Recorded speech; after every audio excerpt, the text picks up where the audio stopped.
There is a medication sitting in most people's medicine cabinets right now that has been quietly saving lives for over a century, and almost nobody understands what it is actually doing inside their arteries when they take it. Not a new drug, not an expensive prescription, not something you need a specialist to access. A small white tablet that costs almost nothing and that most people reach for when they have a headache, completely unaware that the same mechanism working on their head pain is simultaneously doing something remarkable inside their blood vessels that cardiovascular researchers have been studying for decades. I want to be direct with you right now. I am not here to tell you to start taking aspirin without medical guidance. What I am here to tell you is what aspirin actually does inside an artery, the precise biological mechanism that most people who take it daily have never had explained to them, and how the way it is used, the dose, the timing, and what it is, combined with, determines whether it becomes one of the most powerful cardiovascular tools available to you, or simply a tablet you swallow without understanding. Because that understanding is the difference between using a tool correctly and carrying it in your pocket without knowing what it does. My name is Dr. Miles. I have spent 13 years working as an emergency medicine physician.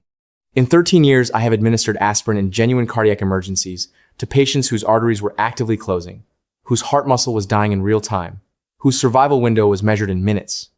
I have watched aspirin buy time that saved lives.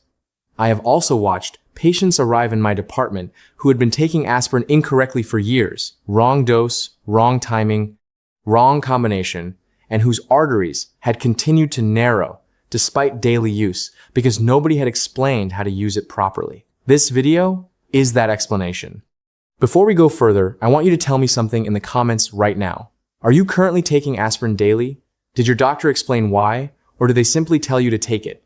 Tell me below. I read every single comment, and your answer shapes exactly what this channel covers next.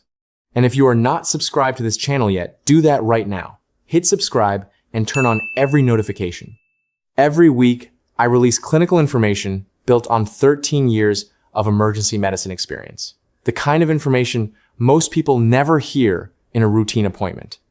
Stay with me through this entire video, because the combination I discuss toward the end of this script is the detail that surprises every patient I explain it to. Most people taking daily aspirin have never heard this from their doctor.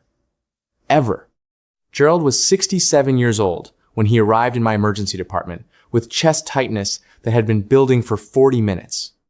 His wife had driven him in because he had insisted it was probably indigestion. The way patients always insist it is probably indigestion, when something in them already knows it is not. His ECG told a different story. Gerald was having a heart attack, a partial blockage in his left anterior descending artery, the vessel cardiologists call the widowmaker, because of what happens when it closes completely. The first thing I asked Gerald as my team prepared him was whether he had taken any aspirin. He looked at me and said yes, he had been taking a daily aspirin for 3 years on his doctor's advice. Then he paused and said something that has stayed with me ever since. He said, "If I have been taking aspirin every day for 3 years, why is this still happening to me?" It is a fair question, and the answer is not that aspirin failed Gerald. The answer is that aspirin was being used as a single tool when Gerald needed a system. His dose was correct, his timing was not. The dietary factors that were driving the inflammation causing his arterial plaque had never been addressed, and the specific combination of nutrients that enhance aspirin's arterial effects had never been mentioned. Gerald survived. He left my department with a stent, a new medication regime, and a conversation I made sure to have with him before he was discharged. The conversation about how to use aspirin correctly as part of a complete cardiovascular strategy rather than as a standalone daily habit. Nobody had ever properly explained. He told me it was the first time in 3 years of daily aspirin use that anyone had explained what the tablet was actually doing inside his body. That conversation is what this video is. What aspirin actually does inside an artery. Most people believe aspirin thins the blood. That is the common explanation, and it is incomplete in a way that matters. Aspirin does not thin the blood. What aspirin does is permanently disable a specific enzyme inside platelets, the small cell fragments in your blood responsible for clot formation called cyclooxygenase, or COX. When COX is inhibited, platelets lose their ability to produce thromboxane, A2, the chemical signal that tells platelets to clump together and form a clot. Think of your platelets as workers carrying walkie-talkies. Normally, when damage is detected in an artery wall, a rupture in a plaque, a tear in the vessel lining the walkie-talkie broadcasts an emergency signal, and every platelet in the area rushes to the site and clumps together, forming a clot. Aspirin permanently disables that walkie-talkie for the lifetime of the platelet, approximately 7 to 10 days. No signal, no clumping, no clot formation at the site of a vulnerable plaque. This is why aspirin is so powerful in an acute cardiac event. When a plaque ruptures and the platelet clumping response begins closing an artery in real time, aspirin administered immediately begins disabling those walkie-talkies and slowing the closure. It buys time. Sometimes it buys enough time to save a life. But aspirin's role in arterial health extends beyond acute events. The COX enzyme that aspirin inhibits is also responsible for producing inflammatory prostaglandins compounds that drive the chronic low-grade arterial inflammation that causes plaque to build, grow, and become vulnerable to rupture in the first place. By inhibiting COX consistently with daily low-dose aspirin, a secondary anti-inflammatory effect operates continuously, slowing the inflammatory process that builds the plaque. Aspirin is simultaneously protecting against rupture. This is the dual mechanism most people never hear explained. Aspirin is not just preventing the clot at the moment of crisis. Used correctly, it is also slowing the inflammatory process that creates the conditions for that crisis to occur. The dose why getting this wrong defeats the purpose. The dose of aspirin matters enormously, and most people are either taking too much or not understanding why the low dose is specifically superior for arterial protection. High-dose aspirin, the standard pain relief dose of 300 milligrams or above, inhibits COX throughout the body, including in the vessel walls themselves, where COX produces prostacyclin, a compound that actually protects arteries and prevents clot formation locally. High-dose aspirin suppresses both the harmful platelet clumping and the protective prostacyclin, simultaneously partially negating its own benefit. Low-dose aspirin, 75 to 100 milligrams, inhibits platelet COX selectively while largely preserving the protective prostacyclin production in vessel walls. This is why the low dose is the cardiovascular dose. Not because a higher dose would be more powerful, because the low dose is specifically targeted in a way the high dose is not. Gerald was taking the correct low dose. Many patients I see are not there taking standard over-the-counter pain relief doses daily because nobody specified the distinction. Same medication, fundamentally different cardiovascular effects. The timing why, when you take it, changes what it does. This is the detail that surprises almost every patient I explain it to. Aspirin taken in the morning works differently from aspirin taken at night, and the difference is clinically meaningful for arterial protection specifically. Cardiovascular events, heart attacks, and strokes follow a circadian pattern. They occur most frequently in the early morning hours, between approximately 6 and 10 in the morning, when several physiological factors converge. Platelet aggregability, the tendency of platelets to clump, is highest in the morning. Blood pressure reaches its daily peak.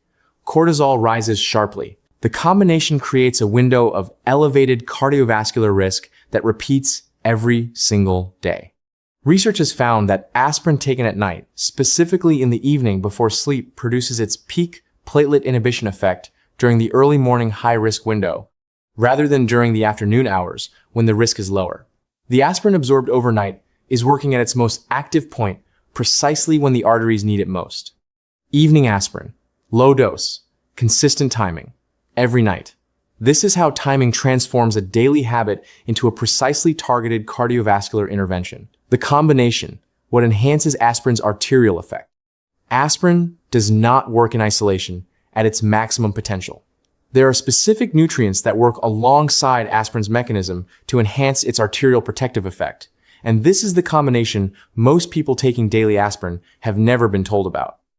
Magnesium, specifically magnesium glycinate or magnesium citrate, has an independent platelet inhibiting effect that complements aspirin's COX inhibition through a completely separate pathway. Where aspirin disables the walkie-talkie, magnesium reduces the sensitivity of the receiver. Together, they produce a more complete anti-clotting effect than either achieves alone. Magnesium also supports healthy arterial tone, helping blood vessels maintain the flexibility that stiffened, inflamed arteries lose over time. Omega-3 fatty acids from fatty fish or high-quality fish oil reduce the production of inflammatory thromboxane through a pathway distinct from aspirin's COX inhibition. They also increase the production of specialized pro-resolving mediators compounds that actively resolve existing arterial inflammation, rather than simply preventing new inflammation. Aspirin reduces the inflammatory signal. Omega-3s help clear the inflammatory damage already present. Vitamin K2 specifically, the MK7 form, activates proteins that remove calcium from arterial plaque and redirect it to bones where it belongs. Calcified arterial plaque is harder, more brittle, and more prone to rupture than non-calcified plaque. K2 addresses the calcification component of arterial disease that aspirin does not directly target. These three nutrients do not replace aspirin. They address the components of arterial disease that aspirin's mechanism does not reach, creating a complete system rather than a single intervention. Gerald left my department with this complete framework. Not just aspirin. Aspirin understood, dosed correctly, timed precisely, combined with a nutritional support that addresses what aspirin alone cannot. What you must understand before starting. I have to be direct here, because this is a clinical conversation, not a casual one. Daily aspirin carries real risks, primarily gastrointestinal bleeding, and in some populations, hemorrhagic stroke risk. These risks are real, and they are the reason aspirin is not universally recommended for primary prevention in people who have not had a cardiovascular event. The benefit to risk calculation is individual and must involve your doctor. What this video gives you is understanding of the mechanism, the dose, the timing, and the combination. What your doctor gives you is the individualized assessment of whether that mechanism is appropriate for your specific risk profile. Go to your next appointment with this knowledge. Ask specific questions. Ask about low-dose evening aspirin. Ask about the combination. Ask for the conversation Gerald deserved 3 years before his heart attack but never received. An informed patient gets better care every time. Subscribe to this channel right now if this gives you something real today. Share this with someone taking daily aspirin who has never had the mechanism explained to them, who swallows the tablet every morning without knowing what it is doing or whether they are doing it correctly. Tell me in the comments, did you know about evening timing? Did your doctor ever explain the dose distinction to you? I want to know. I read every single one. I am Dr. Miles. 13 years in emergency medicine showed me what happens when the arteries lose. This video is about making sure you have every tool available to make sure they do not. Use the tool correctly, use it completely, and give your arteries the full system they deserve. Thanks for watching. I will see you in the next video.